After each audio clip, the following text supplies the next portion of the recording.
Hi friends, మనం ఈరోజు కురంగు paddle movie review గురించి మాట్లాడుకుందాం. ఫ్రెండ్స్, మనలో ఎంతమంది చిన్నప్పుడు పెద్ద సైకిల్ని నేర్చుకోవడం కోసం దాన్ని మంకీ పెడల్ వేసుకొని తొక్కేవాళ్ళం, అదే రిక్షా పెడల్ వేసుకొని తొక్కేవాళ్ళం.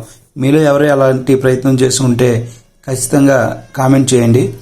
ఇక స్టోరీ లైన్ విషయానికి వస్తే 1980s ఒక పేద కుర్రోడు సైకిల్ నేర్చుకోవాలని చేసే ప్రయత్నమే ఓవరాల్గా ఈ మూవీ స్టోరీ లైన్. ఫ్రెండ్స్, ఇక మూవీ రివ్యూ విషయానికి వస్తే మూవీ అయితే బాగుంది. ఫ్రెండ్స్, ఓవరాల్గా మూవీ అంతా బాగుంది అని నేను అన్నాను, కానీ కొన్ని సీన్స్ అయితే మాత్రం 90s కిడ్స్కి కానీ మన పేరెంట్స్కి కానీ యాప్ట్ అవుతాయి.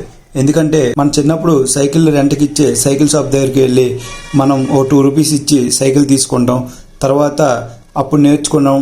నెక్స్ట్ కర్రా బిల్ల, తోలుబొమ్మలాట, ఇలాంటి ఎక్స్పీరియన్స్ అన్నీ ఈ మూవీలో మనం చూడగలుగుతాం.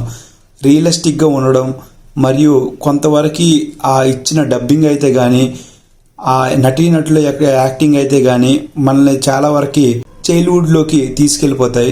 సో ఖచ్చితంగా ఈ మూవీ చూస్తున్నప్పుడు మనం ఒక వింత అనుభూతిని పొందుతాం.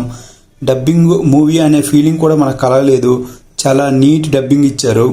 ఇక కథానాయకులు చాలా బాగా యాక్ట్ చేశారు. ఈ మూవీలో ఫ్లాష్ బ్యాక్ కూడా బాగుంటుంది.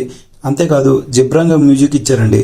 కొన్ని సీన్స్లో మనల్ని ఇన్వాల్వ్ చేసేటట్లుగా ఉంటుంది. ఇక నెగిటివ్ విషయానికి వస్తే మూవీ తీసుకున్న కాన్సెప్ట్ అయితే బాగున్నా కానీ ఒక ఫ్రెష్ కాన్సెప్ట్ని తీసుకున్న ఓవరాల్గా ప్రెజెంటేషన్కి వచ్చేటప్పటికి అది కొంచెం స్లోగా ఉండటం వల్ల, అది కూడా మనం ఓటీటీలో చూస్తుండడం వల్ల కొన్ని దగ్గరలో మనం స్కిప్ చేయడం, ఫార్వర్డ్ చేయడం అయితే చేస్తాం ఖచ్చితంగా. ఓవరాల్గా మూవీ మొత్తం బాగుందని నేను అన్నాను, కానీ కొన్ని సీన్స్ మనల్ని మెప్పిస్తాయి. అవి మన చిన్ననాటి జ్ఞాపకాలను గుర్తు చేస్తాయి. ఓకే ఫ్రెండ్స్, మీకు కనుక నా మూవీ రివ్యూ నచ్చినట్టయితే లైక్ చేయండి, షేర్ చేయండి, సబ్స్క్రైబ్ చేయండి. Thank you.